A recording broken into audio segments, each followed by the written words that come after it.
Que a graça e a paz do Senhor Jesus seja abundante em sua vida e em seu coração. Sou o professor Márcio Mainardes e aqui estamos para mais uma pré-aula da EBD. O nosso objetivo é abençoar a sua vida, lhe ajudar na preparação da sua aula. Lembrando que neste terceiro trimestre de 2021, nós estamos estudando o plano de Deus para Israel em meio à infidelidade da nação, as correções e os ensinamentos divinos no período dos reis de Israel. A lição de hoje é a de número 3, Acabe e o profeta Elias. Se você está chegando agora no nosso canal, inscreva-se nele, deixe o seu joinha, deixe também o seu comentário. E eu quero aqui, de público, agradecer a todos os irmãos que têm deixado seus comentários, alguns irmãos dizendo, falando a respeito da importância dessas pré-aulas na preparação da sua aula. Olha, é muito gratificante ler esses comentários.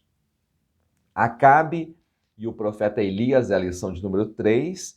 O nosso textuário está em Deuteronômio, capítulo 7, versículo 9, que diz: Saberás, pois, que o Senhor teu Deus é Deus, o Deus fiel, que guarda o conserto e a misericórdia até 1000 gerações aos que o amam e guardam os seus mandamentos. Lembrando aqui que conserto, Deuteronômio 7:9, a palavra conserto é com C e não com S, tá?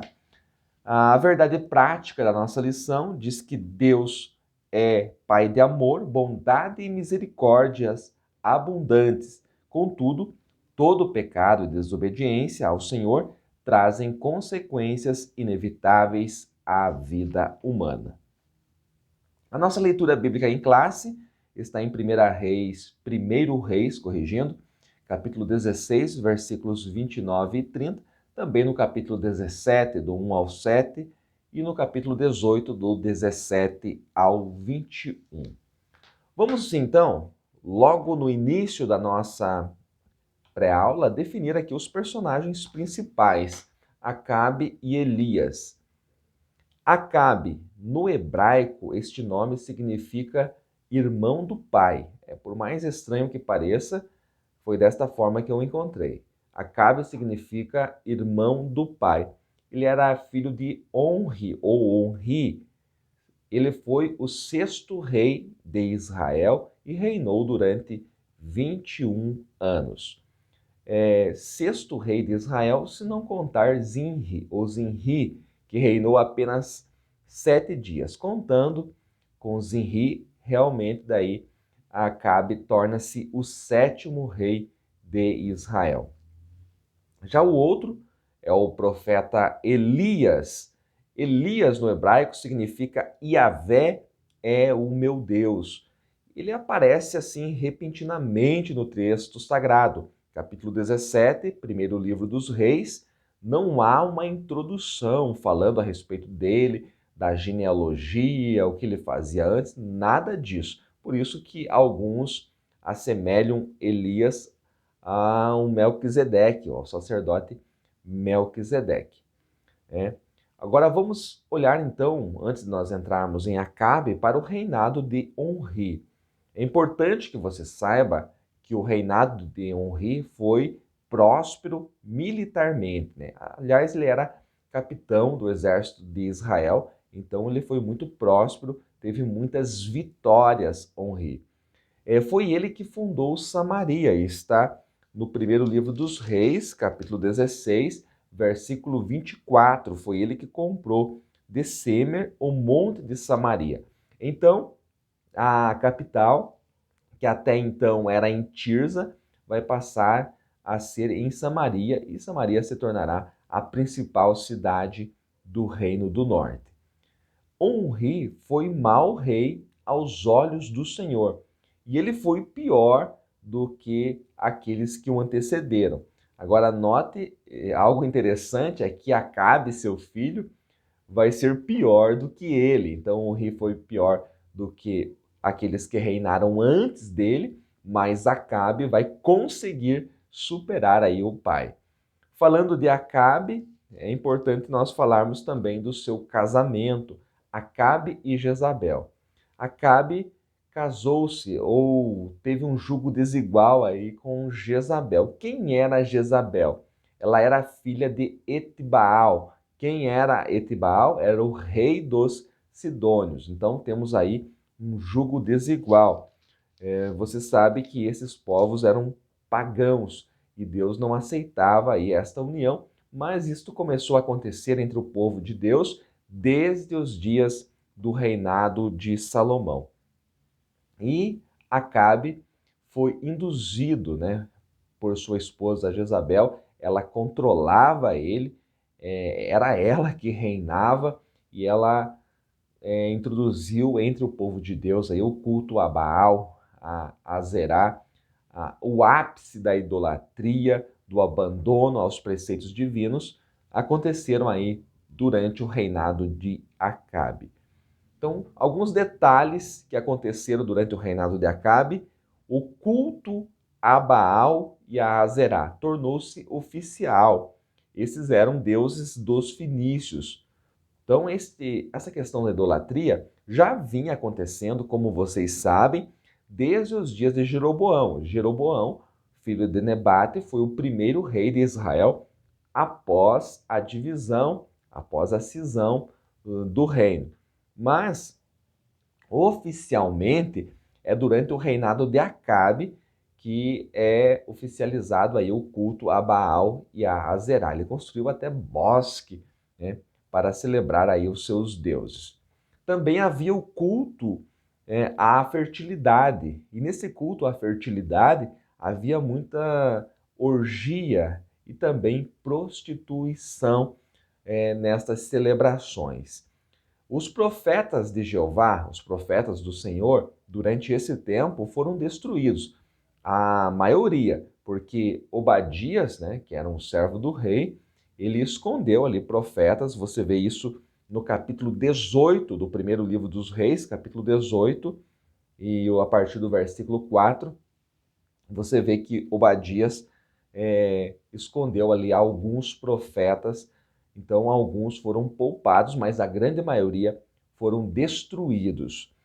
Elias foi ameaçado de morte durante o reinado de Acabe. Por quê? Porque profetizou, porque houve uma seca que fora profetizado por ele. E Nabote, um homem justo, um homem reto, foi morto de forma cruel, injustamente, por Acabe e Jezabel. Praticaram todo tipo de depravação, tudo aquilo que entristecia, que o Senhor rejeitava. Eles acenderam a ira do Senhor e praticaram também a feitiçaria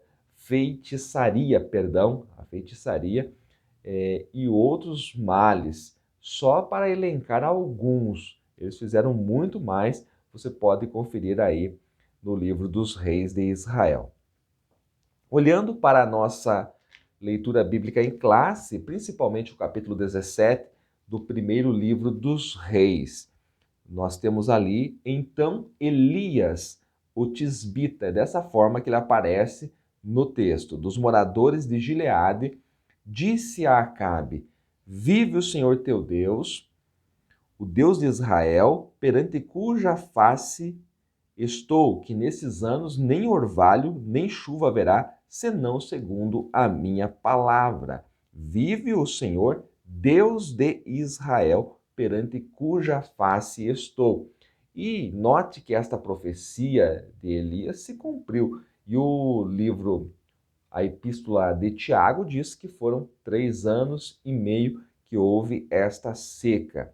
Então, a predição de uma grande seca pelo profeta Elias e o cumprimento desta profecia irou muito ao rei Acabe, e ele vai culpar Elias pela seca, pelo grande mal que virá sobre a nação de Israel. Olha que a partir do versículo de número 3, o profeta vai ter que fugir, refugiar-se em algum lugar, e o Senhor dirige os seus passos, e o profeta vai para o Querite. É interessante porque o Querite estava diante do Jordão. O Jordão era um grande rio, com certeza tinha mais água, mas o Senhor manda ele para o Querite. E a palavra Querite significa cortar sob medida. Então é no Querite que Elias está sendo lapidado.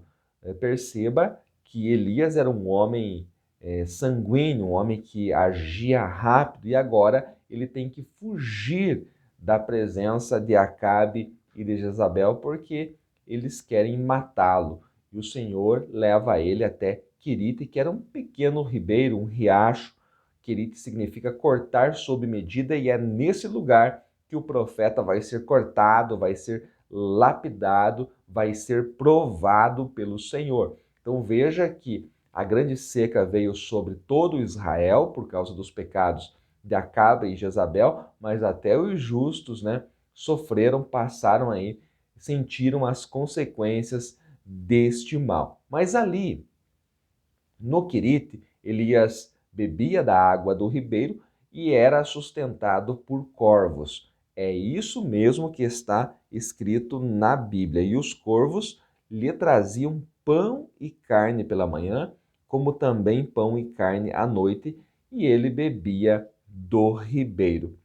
Quando o ribeiro secou, Deus mandou Elias a Sarepta.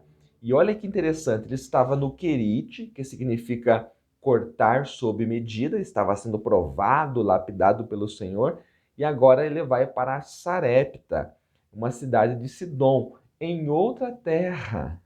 Olha só, quantas viúvas haviam em Israel, quantas pessoas o Senhor poderia usar para sustentar o profeta Elias, mas quando a água seca no Querite, o Senhor manda ele em uma longa viagem até a terra de Sidom, em Sarepta, e Sarepta significa lugar de fundição. Ele estava sendo cortado sob medida e agora está no crisol, lugar de fundição, e é enviado a uma viúva pobre que não tinha nada. Você conhece a história? Se não conhece, está no primeiro livro dos Reis, capítulo de número 17, a partir do versículo de número 8.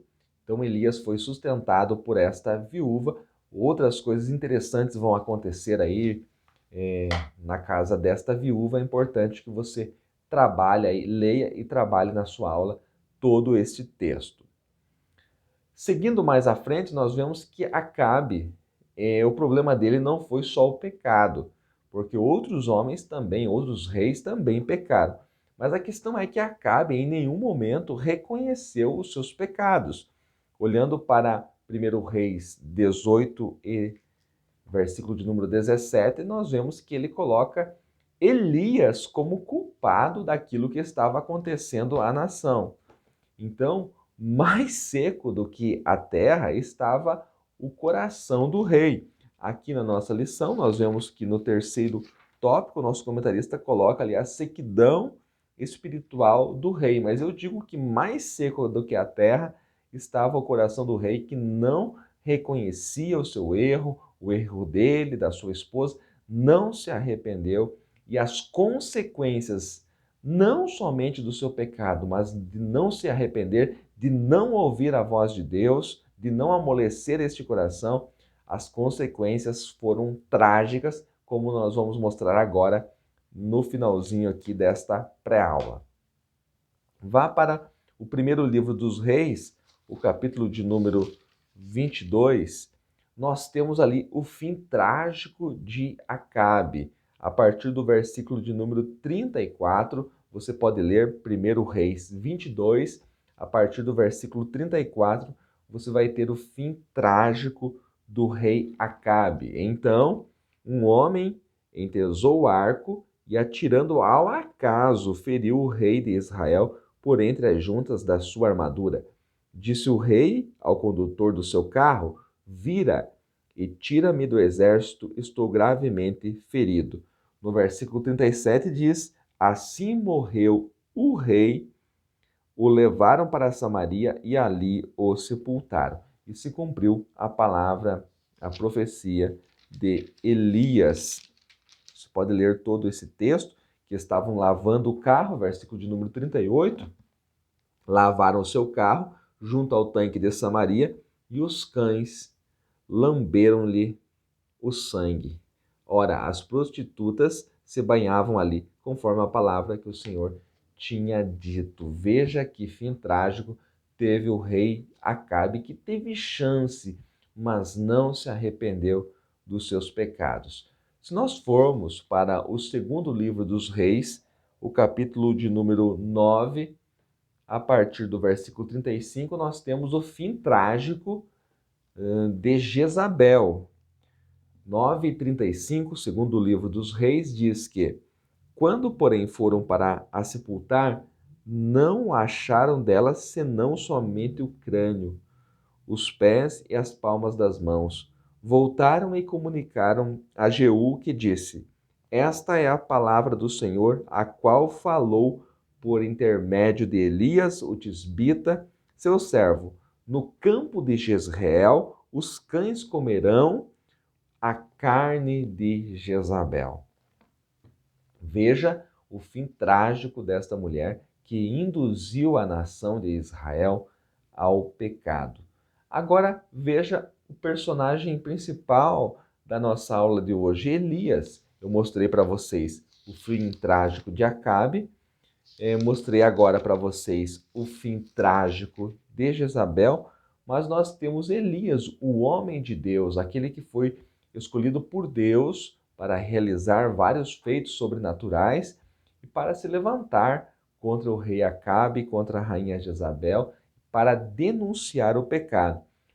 Quando Elias foi tomado por Deus, foi levado aos céus pelo Senhor, foi de forma sobrenatural. Então, enquanto Acabe e Jezabel tiveram um fim trágico, olha só o que aconteceu com Elias no segundo livro dos reis, o capítulo de número 2 e o versículo 11. Indo eles, andando e falando, de repente, um carro de fogo com cavalos de fogo os separou um do outro, e Elias subiu ao céu num redemoinho. Note bem, Elias subiu ao céu num redemoinho. Não vai ensinar na tua aula que foi um carro de fogo que levou Elias aos céus, como muitos irmãos antigamente diziam. Veja que o texto diz que um carro de fogo, de repente um carro de fogo com cavalos de fogo os separou. Separou Elias e Eliseu, mas Elias foi tomado, foi levado aos céus por um redemoinho. Então, preste bastante atenção aí neste detalhe. Então, a nossa lição ela é muito rica para você trabalhar. Você tem aí um texto, uma leitura bíblica em classe longa, tem também 3 tópicos. O primeiro tópico é o casamento de Acabe com Jezabel, onde você vai falar a respeito deste jugo desigual, vai falar que ela era a filha de Etibaal, falar a respeito dos sidônios, dos fenícios. Você pode colocar todas estas informações aí no primeiro tópico. No segundo tópico, você tem o profeta Elias prevendo a grande seca. Você pode falar desta grande seca e também indo para a epístola de Tiago, onde Tiago diz que Elias era um homem como nós, sujeito às mesmas paixões que nós. Então você pode trabalhar isso. No terceiro tópico, você tem o encontro de Elias com Acabe, que foi a última chance de Acabe se arrepender, mas ele não aproveitou esta chance. Então você tem aí uma lição muito rica para você trabalhar. Eu espero ter colaborado contigo nesses poucos minutos, nesses poucos apontamentos. Se foi bom para você, compartilha esta pré-aula e deixe o seu comentário, deixe o seu joinha. É um prazer estar lendo o seu comentário. Em qual cidade você está? Qual ponto foi importante aí na preparação da sua aula? Que Deus em Cristo os abençoe mais e mais.